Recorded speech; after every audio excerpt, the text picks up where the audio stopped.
Well, hello, everyone. This is John Byrne with Poets and Quants. Welcome to another of our Center Court sessions. Today, we're going to talk about mapping your MBA journey. We have program directors from 4 great schools with terrific MBA programs. We're going to dive deep into each of these programs. We're going to tell you what they're made up of, what you can expect if you were in the program, how many electives, what kind of electives are the most popular on campus, whether there are concentration and specializations, experiential learning projects, and the rest. It's a real nitty-gritty look at what you learn and what you get in an MBA experience. Now, let me introduce our panelists today. From Baruch Zicklin in New York City, we have Elaine Korn, who's Executive Director of Graduate Programs. From the Johns Hopkins University Carey School in Baltimore, we have Kristen Lavriere, the Senior Associate Director of Carey Programs and Advising. From UMass Isenberg in Amherst, Massachusetts, we have Laura Curtis, who's the on-campus MBA Program Director. And for Kennesaw State in Georgia, we have Renee Bourbeau, the Executive Director of MBA Programs. Welcome, everybody. Okay, let's just begin maybe with each of you describing your MBA program, the real nuts and bolts of how it works. Helene, let's start with you at Baruch. Sure, thank you. So we have a 48 credit program. We offer it in a variety of different formats, either the full-time residential program, an evening MBA, which students can do full-time or part-time, and an online MBA. And we also have executive programs, but I won't really talk about that today. As I said, it's a 48 credit program. There are 7 required classes that every student takes that gives them exposure to the foundations of business, statistics, strategy, leadership, and so on. Then we have a pool of what we call flexible classes. There are 8 classes in this category. Students take 4 of the 8 or a minimum of 4 of the 8. And then the last group of classes is the electives. They take 4 electives.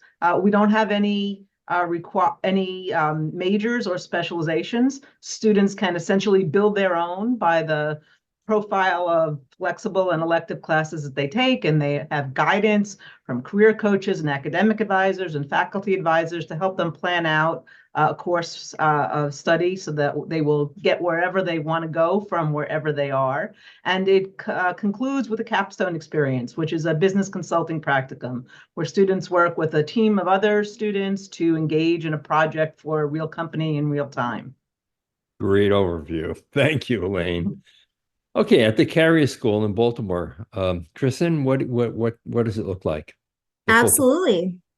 So we have both the in-person traditional full-time MBA, which is 2 years, as well as what we call our Flex MBA, which is primarily online, but with opportunities for in-person residency courses. Both degrees are 54 credits. And we are offering, starting with this incoming class, the full-time MBA, which I manage, will have 26 core credits for students. And then students have the option for the rest of their credits to either complete one of our 2 specializations. We offer a specialization in health, technology, and innovation, obviously being at Johns Hopkins University, taking advantage of our focus on health. Our second specialization is analytics, leadership, and innovation. Both of those specializations are 10 credits, and then the rest of those credits are electives that you can take within Carey, as well as the opportunity to take courses outside of Carey. So our School of Advanced International Science, the Johns Hopkins School of Medicine, we have a number of students taking classes through them. So you really have that opportunity to have a unique experience. And as Helene was saying, use those electives to build your portfolio, which is critical to have. So it's a great opportunity for students to take advantage of all the opportunities within our ecosystem. And Helene had mentioned the capstone where Baruch puts in its experiential learning project. Where does experiential learning come into your program? Great question. We have a number of experiential learning courses at Carey. Our core curriculum has 3 experiential learning courses embedded within the first year alone.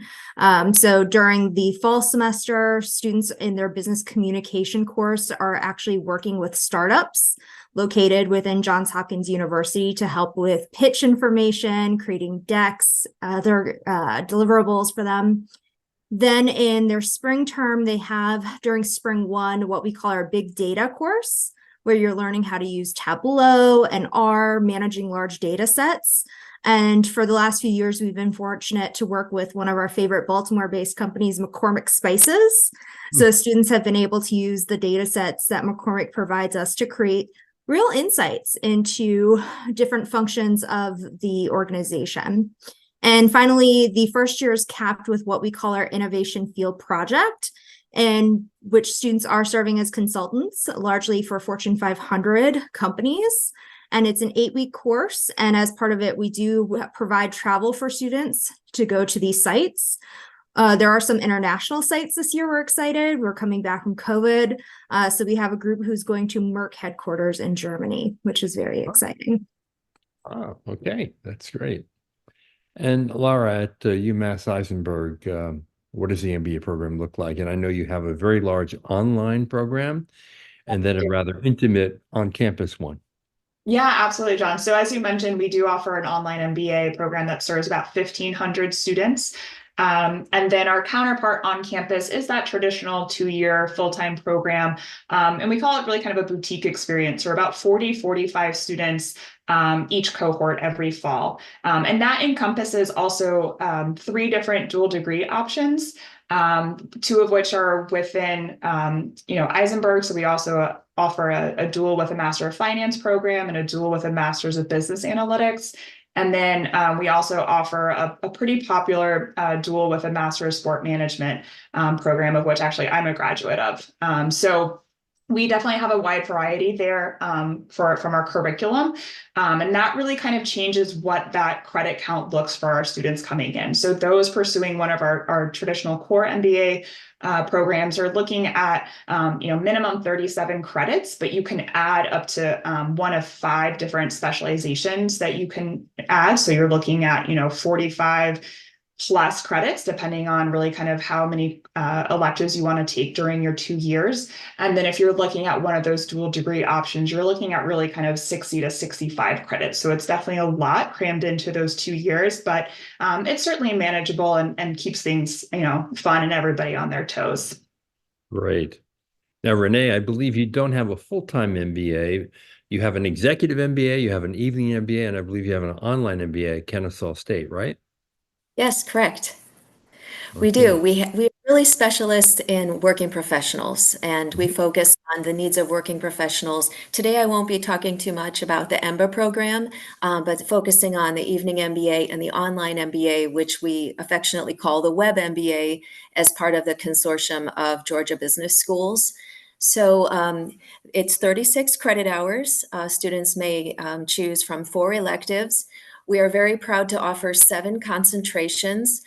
3 are new, launching in the fall, including digital marketing, organizational entrepreneurship and innovation, and information security and assurance, also including cybersecurity. We round out the MBA program with a capstone and also offer experiential learning opportunities for international travel. I think we just had some students going to Ireland and New Zealand last week. So we're proud to be, here today. We're located just 20 miles north of Atlanta, and we are mostly regional, but we are hoping to expand our footprint beyond the region, and I'm hoping also to use today as an opportunity to do that. That's great. Now, can students in the evening program move between the evening in-person classes and the online classes and vice versa, or no? Great question. So no, they're actually quite different. Although students in the evening MBA program may elect to use a high flex situation where they may be taking some classes virtually and then some classes in person, but they do operate differently. The evening MBA is not cohort based, and students may decide to go through 18 months start to finish, or they may elect to take up to 3 years to finish. And we have students all throughout the spectrum there. Whereas Web MBA is consortium based, and there's 2 intakes in the fall and the spring, and then they go straight through for 18 months. They're also assigned to a team, and they maintain that team throughout the entire program. Great. Now, for those of you out there who are thinking about MBA programs, they tend to be, you get your core, all your basics, your business fundamentals, like accounting, finance, strategy, leadership. And then you have your electives where you explore a little more in depth a particular field that may set you up for a career. But also each of these programs does have, unique bells and whistles at different kinds of places. And I would like to ask each of you a simple question, but oftentimes a difficult question to answer. What do you consider your key differentiator? What makes Baruch Zicklin different, Elaine? Well, I think you've alluded to it already in flexibility. We made a conscious choice to eliminate specializations and concentrations that required students to take a predetermined set of classes. Instead, since we take in students with all different backgrounds, different academic backgrounds, different professional backgrounds, some of them who have worked in a particular field for a long time. If they worked in marketing, they probably don't, for 5 years, they don't necessarily want to take an intro marketing class. If they've never worked in marketing or never had accounting experience or finance, and they need to have that. So we work with them on an individual basis to help decide which of the courses, after they finish the basic classes that everybody takes, to put together the selection of courses that's going to be appropriate for them. So flexibility, I think, is really the defining characteristic. Okay, and let me add one more, New York City. Okay, I think Absolutely. that New York City is a big differentiator because, you're surrounded by businesses of all kinds in a major city, one of the greatest cities in the world, and Can't argue with an that. important part of the Baruch experience. That Definitely. to me A is lot a of our great faculty. differentiator, particularly for someone like me who's a big fan of New York City. Okay, so there you have it. Yeah, we bring in a lot of faculty from the businesses that are around us. So in addition to our academically trained and research-oriented faculty, we complement that with a lot of practitioners from finance, from banking, from advertising, and all the fields that are around here to come in and give their perspective in the classroom as well. So students get a good balance of that traditional research-focused academic and the practitioner experience.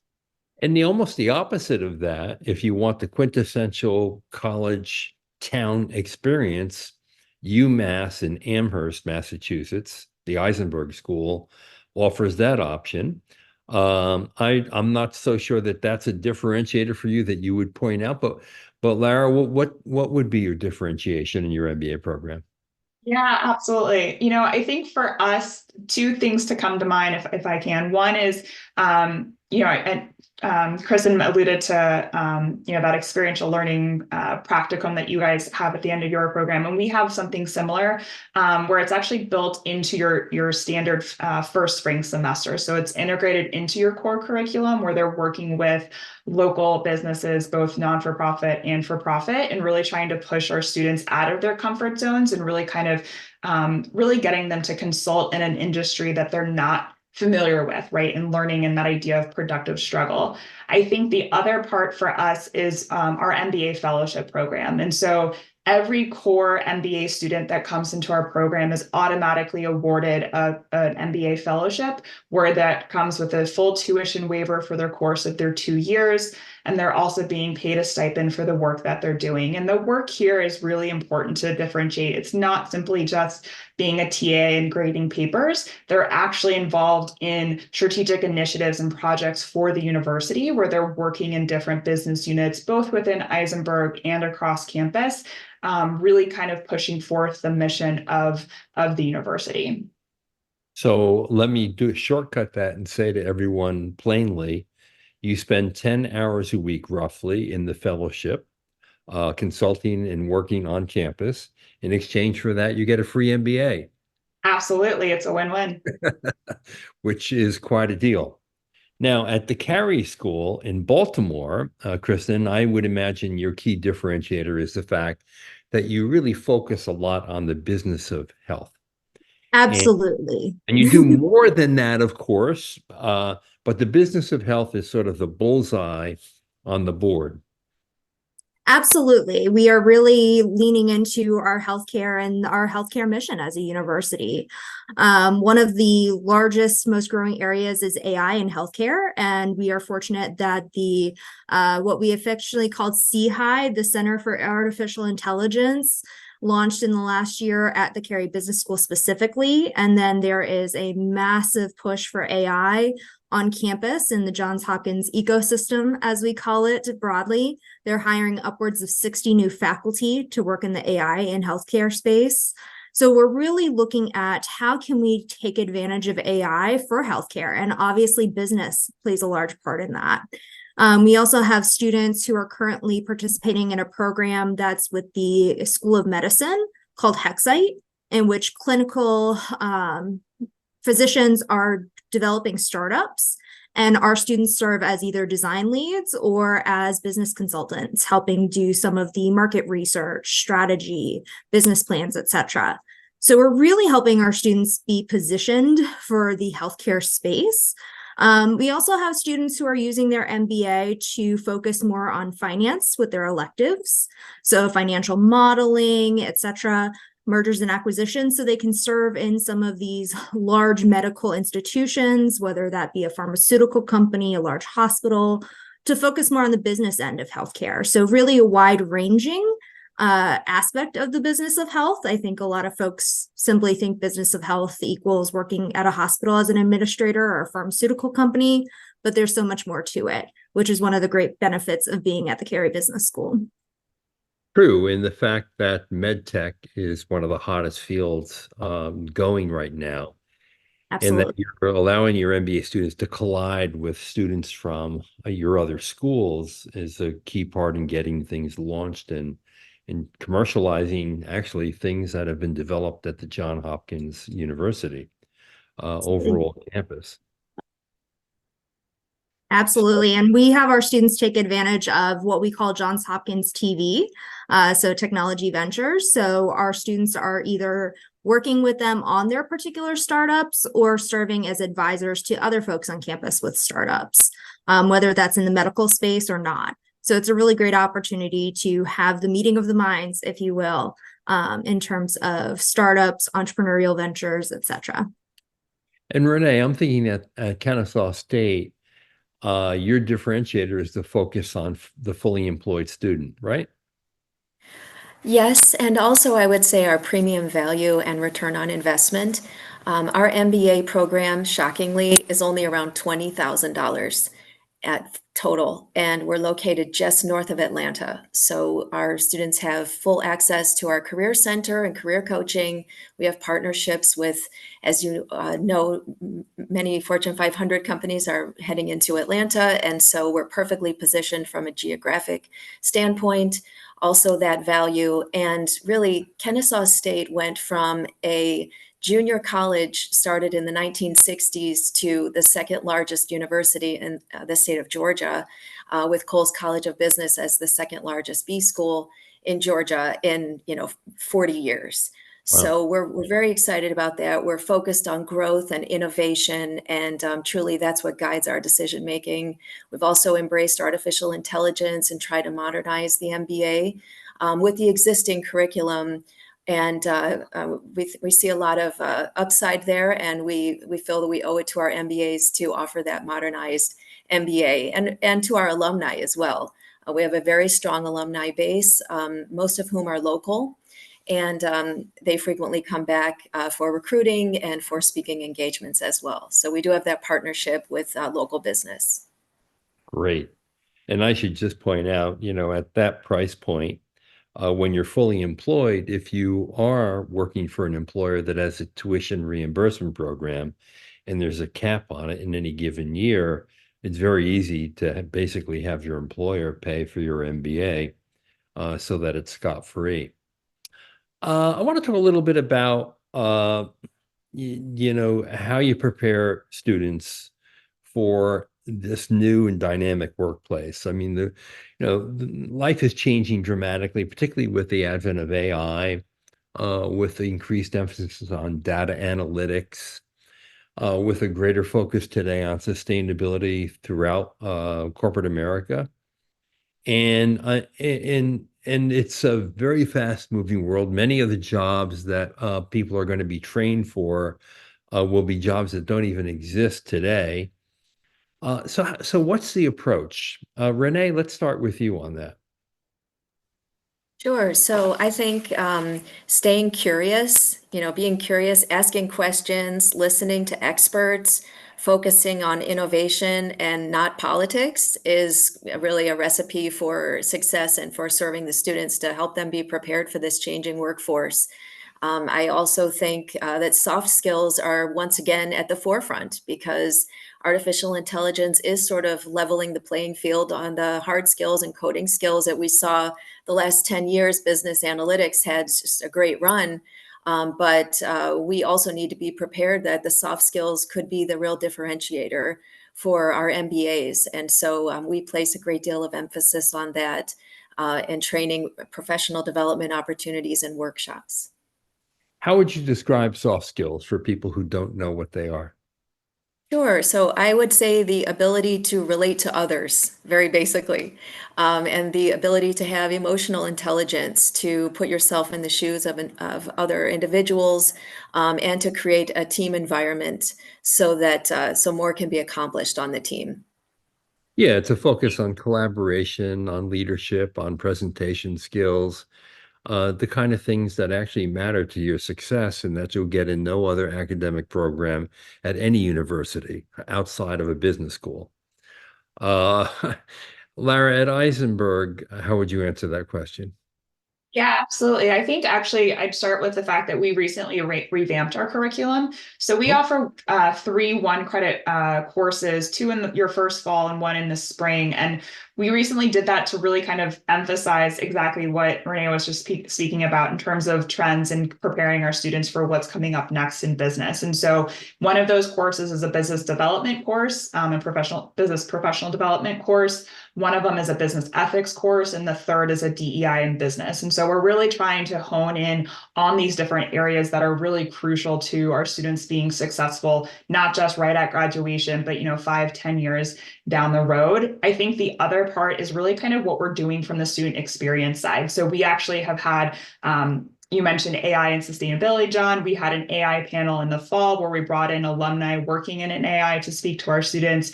Our next alumni panel in April is focused on sustainability. And then we're also really encouraging our students to use a stipend that we provide to attend conferences, join associations, subscribe to different newspapers and business journals, et cetera, so they can stay, learned on really what's happening.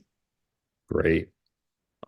Kristen, at Carey, what's the deal on these topics? Yeah, I would for sure say we talked about experiential learning a little bit earlier, and that really provides you the skill to think on your feet and really be able to think critically about what's going on in the moment.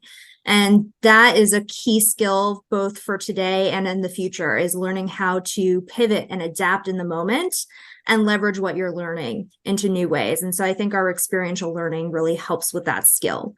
As a secondary skill, I would also say is really understanding data. Data is not going away. It is only continuing to grow. Both of our curriculum for both our full-time and online MBA are very STEM heavy.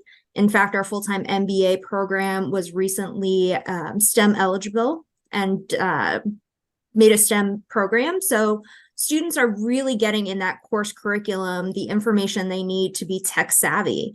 And as I tell students, it's so important to understand data, not just how to create lovely graphics and what they mean. It's understanding, where did the data come? How does that skew our data? How do we slice the data in different ways to come up with new business insights? Because that's really what's going to set you above and beyond some other folks in your organization. So having that ability to understand data from both a technical perspective and how to create it, as well as how to understand the background behind the data, is really a key point.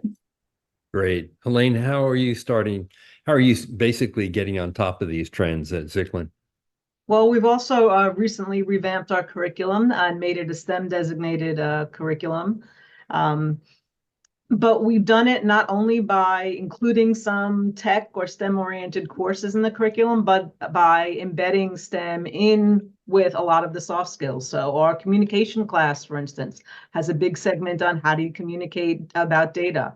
Our leadership class has some issues. A strategy class, we talk about sustainability. So we're really integrating these ideas across all aspects of the curriculum to try and keep current with what's going on. And the other aspect, I think, is the diversity of our student body and the exposure that our students get to people from other backgrounds, both academic backgrounds, cultural backgrounds, race, religion, all of the different dimensions that we might expect. You know, another important point about business education, and this is something I say all the time, and I think it's worth saying, is that at business schools, when you graduate, the job isn't done when you're handed a piece of parchment that says, oh, I have a diploma now, I'm a graduate of this school. The job is done when the person gets a job. And that's different from any other academic discipline, really, where jobs are less a focus, if they're a focus at all. And Helene, I wonder if you might talk a little bit about how you help people connect to get those jobs when they graduate. Well, we have a very active career center who works with our students from practically before they start, sending them to conferences, affinity conferences over the summer, helping them with assessments, meeting with them to do sort of a holistic approach to career coaching. So some of the typical resume review, cover letter, mock interviews, but also helping them decide what direction they want to go in, what they're trying to accomplish. And we also continue to offer these services to our graduates. So if an alumna is negotiating a salary change with an employer later on, and they want some guidance on how to approach that, they can still come interact with our career center. We also involve alumni, get them to come back and hold panels. Mostly the student clubs organize this with the facilitation by the Career Center to bring people who are working in the various fields back to campus and to help interact with students and help them get their next jobs. Kristen, I'm sure you have many similar approaches to Helene at Zicklin. Anything different or unusual at Carey? Yeah, so very similar. Our students, once you deposit, you are actually connected with your career counselor. And so we call them our career and life design coaches. So even before you start, you can have those conversations with your career coach about transitioning. Once you're here on campus, you actually are participating in a PD course, professional development course, throughout that first term that you're here with us. So working through your resume, working through your LinkedIn profile, finding your target list of employers, working with our Office of International Services to, if you're an international student, what does that career search look like for you with CPT and OPT policies, etc. Then you also have the opportunity to participate in what we're calling Professional Development Plus if you're a full-time MBA in your second year, which is another series of courses to really, once again, help jumpstart that career search during your second year. We have a very active employer relations team as well that works individually with students if they're interested in a particular industry. And we have a growing number of career tracks that are coming back post-COVID. So students can go to New York, Boston.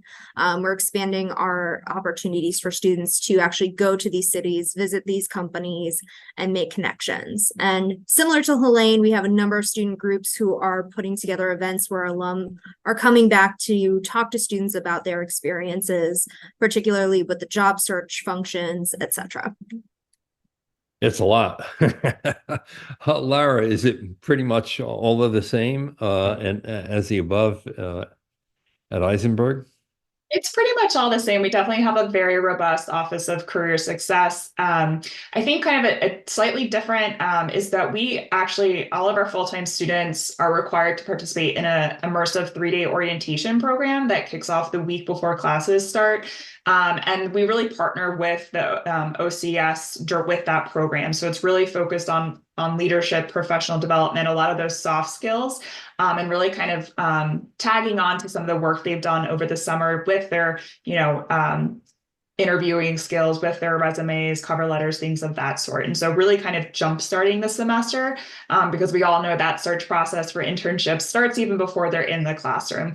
The other thing, Kristen, you mentioned treks. We're definitely bringing treks back as well. And although we are a quaint town out in Western Massachusetts, we're about an hour 45 from Boston, which is fantastic. And that's our largest alumni base. And we're about 3 hours north of New York. So we are pretty well situated to be able to have our students tap into those alumni networks. True.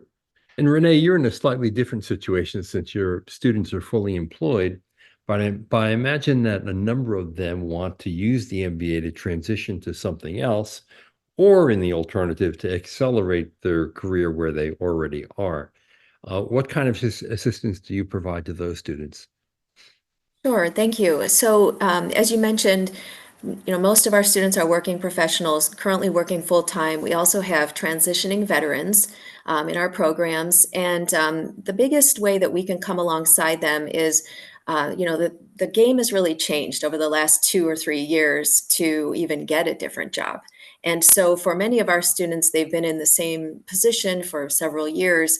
We're also training them on how to use artificial intelligence in their career search, how to utilize LinkedIn to their benefit, to not only network, but to find new opportunities. So it's almost like a re-education for maybe mid-career folks who want to change their career trajectory.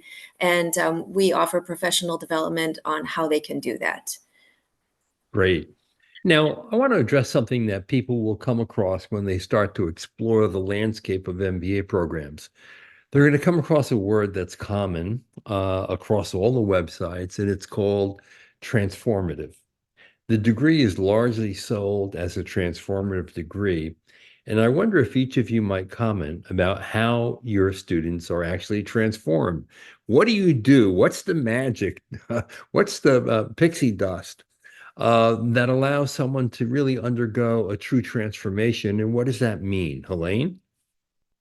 Well, I think sometimes students look at a degree as an purely academic experience, that they're going to come and learn from faculty that are well trained in any specific discipline, and they're going to impart knowledge, and students are going to go away with now knowing all these different things.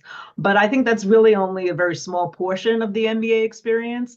More of it is, who are the people that you're sitting next to in your classroom, and how do you interact with them? What do you do together? What do you learn from them? How do they bring their prior experiences into the room?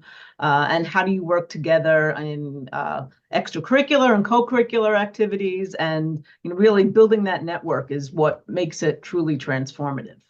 Yeah, I'm glad you mentioned the classmates because, truth be told, while the faculty are experts in their fields and they are doing, in many cases, cutting edge research, the fact of the matter is that every student comes to class with a fair amount of work experience that's shared with their colleagues in the class. And those interactions really enrich the class in ways that are very uncommon to, let's say, an undergraduate program or even graduate programs in other fields. So that builds relationships and bonds with each other that I think also helps to make the experience transformative. Kristen, I you would have a agree. view on this at Carey? Yeah, I have a very similar view in that our student body, we have 26 countries represented in our cohort at the moment, so incredibly diverse class. And so when you're put into a team project consulting together, there's automatically going to be a wide range of views, perspectives, backgrounds, etc. You could be in a group consulting with, I'll use one of our partners, Petco, for example, who sponsored a project last year with someone who is doing operations management in Laos, and you have a US military vet who's on the same team. And so there can be very different perspectives and how to tackle a problem, which really helps that transformative process. And because of the diversity, I would also say those out of class experiences as well. We lean into that experience at Carey, and a lot of our student groups focus on those different cultural aspects. So we have a iftar night coming up. We've had Seder meals to celebrate. We have Lunar New Year celebrations. So really getting to explore and understand the world from someone else's point of view, both in the classroom and out of the classroom, has really helped most of our students say they're having a transformative experience. Yes, and I will say too that we talked a little bit about soft skills, and Helene referenced some of what I'm about to say. But one of the things about the business program that you would go to an MBA program, particularly one in person, is sure you're going to get accounting, sure you're going to get finance, statistics, strategy, leadership. But one thing you're really going to get that you may not expect is personal development, professional development. So if there are raw edges on you, they're going to get sanded down. You're going to learn how to effectively persuade someone or a team of people who you'll collaborate with in a very positive way. And you'll be able to work with diverse people across time zones or across cultures in a much more way that will get a result than you otherwise would. And that's that professional development, personal development is a core part of all these programs. Lara, do you want to weigh in on all this?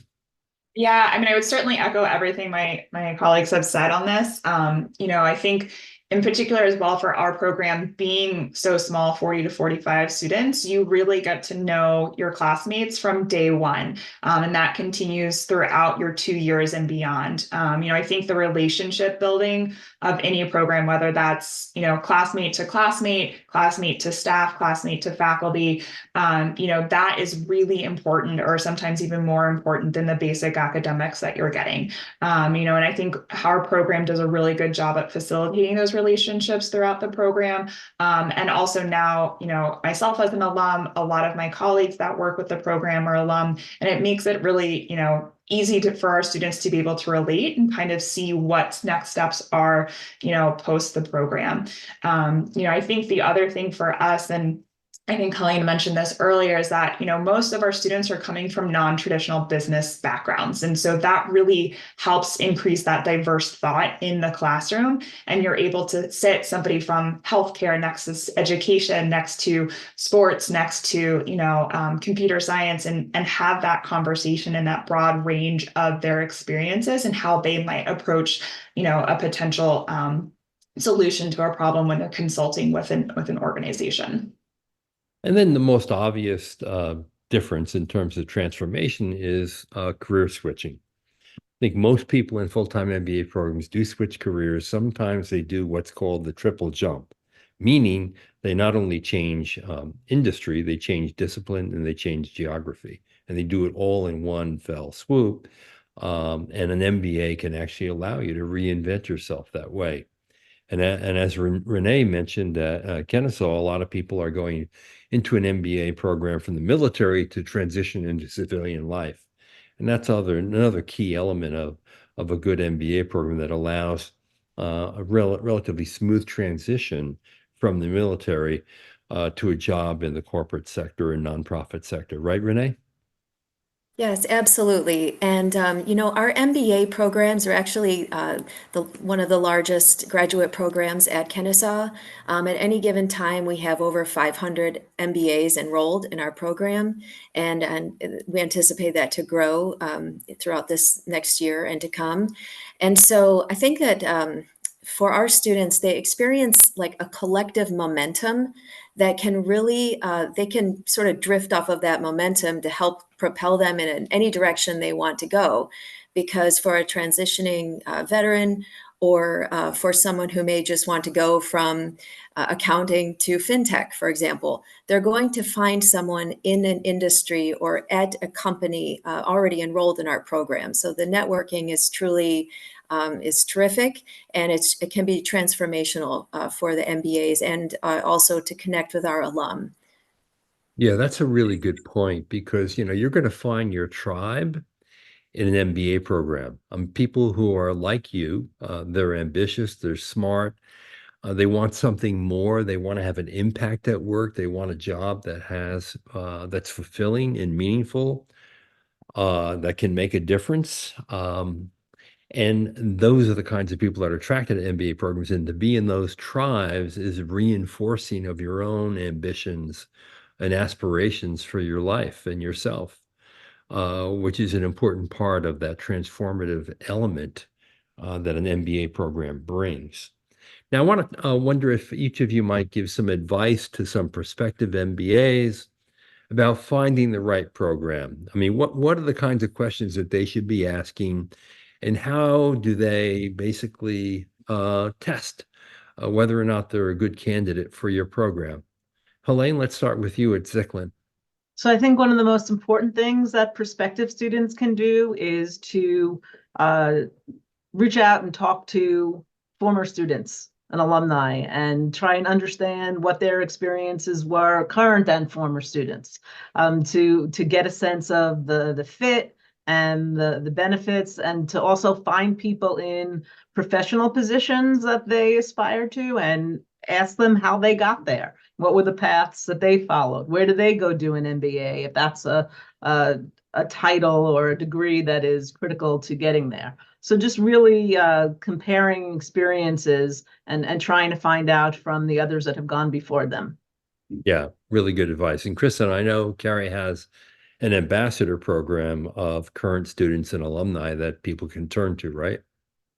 Absolutely, sure. Our prospective students can reach out to our admissions team, and we're more than happy to connect you with current students. If you're looking at both the Flex MBA or the full-time MBA, we have folks to talk to you. And if you're an international student, we'll do our best to connect you with somebody who's already there, or from your home nation. I would echo Helene's sentiments, but I would also add that I think when you're looking at MBA programs, there's a lot of pre-work in terms of your own personal reflection and really thinking about what's your why. Why are you seeking an MBA? What skills are you looking to develop during your MBA program? Whether that's your analytics skills or your career development skills in a certain sector or industry. Really asking yourself, as well as your peers and your colleagues, having some honest conversations really about, I'm looking at an MBA program. What do you think I should be getting out of it? So like Helene said, having some of those conversations with folks that you admire and you want to potentially follow a similar career track, looking at that skill set. And I would add then once you're in an MBA program, I would also just have that continual reflection and making sure that you're really being intentional about what you're doing in an MBA, because as you've seen from all of my colleagues, there are plenty of opportunities for you to take advantage of in your MBA program. So being mindful and intentional of what you're doing during that program. Yeah, because everyone's going to suffer a little bit of fear of missing out because there's so many options and so many things to do when you're studying as a student in an MBA program. Exactly. Larry, your advice. I think, adding on to what they've already said, really examining what your priorities are, right? Each of our programs here all have, key differentiators that we've talked about and parts of our program that are really meaningful to us and to our students. And they've sought that out for a particular reason, right? So whether you're looking for a specific, focus area of specialization and curriculum, or if you're looking for certain geographic regions because you want to work in that area and those companies are located in New York City, or that student experience and price, right? Those are all, to me, four very different areas that you should be looking at and thinking to yourself, what is most important, or what is kind of that order that you should be looking at, and what program is going to be able to offer you the best of everything there. And I think to current students in any program, it's not just about getting from point A to point B, it's about the journey. Take advantage of all the different opportunities that the program presents yourself, build those relationships, talk to different companies, put yourself out of your comfort zone, and the end result is going to be so much, better for it. Renee, you get the final word from Kennesaw State. Thank you. I would say to any prospective MBA, just know that MBA preferred is still an incredibly in-demand recruiting term, and so getting an MBA, whether you choose our program or any of my colleagues' programs here, it's going to help your career ultimately. And also pay attention to what city, what geographic location you ultimately want to work in, and it might be good to go to an MBA program that's ultimately in that location, because that school will have recruiting pipelines and relationships with local employers, and then that will be able to serve you well as you go to meet with your career coach. And a critical mass of alumni to network with. Yes, absolutely. So I want to remind everyone, particularly those that are with us live, that our session ends with a chat session as well that you can join and speak a little bit more about John Hopkins Carey or Kennesaw State following the end of the session. I want to thank our panelists for a great session that we've had. Helene, Kristen, Lara, and Renee, thank you so much for joining us. I hope all of you out there have learned a lot about 4 terrific MBA options, and maybe we help convince you that this is a degree that's worth your while. I certainly believe it is. Hey, thanks for joining us. This is John Byrne with Poets and Quants.